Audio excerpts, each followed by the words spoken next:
Toshkentda o'zida dedik 7-8 ming dollar oylikgacha chiqadigan karyera qilsa bo'ladi. O'zi HR bilan rekruterning farqi deyilmaydi, chunki bu degani xuddiki sabzavot bilan sabzini farqi nimada deganga o'xshash. Chunki sabzavotlar deylik bir turkum bo'ladigan bo'lsa, sabzi buning ichidagi bir sabzavot. Xuddi shunaqa HR bu, ya'ni human resources, ya'ni katta bir biznesning bir bo'lagi, deylik bir qismi kompaniyalarni va buni ichidagi bir yo'nalish recruitment, jamoaga yangi xodimlarni olib kelish. Любой bitta boshlamoqchi bo'lgan mutaxassis noldan HR recruiter bo'lishi uchun birinchi o'rinda qisqa muddatda bo'lsa ham o'qib olish kerak, ustoz ko'rish kerak.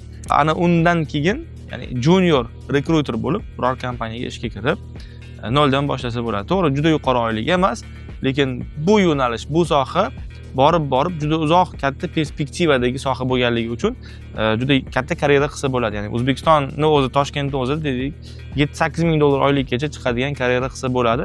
Aynan recruitment emas, deylik, bundan o'tgandan keyin o'sha HR bo'limida umumiy HR mutaxassis, generalist, HR business partnerlar, HR direktor, ya'ni kompaniyaning bir katta bo'lagiga aylanish imkoniyati mavjud aynan shu sohada.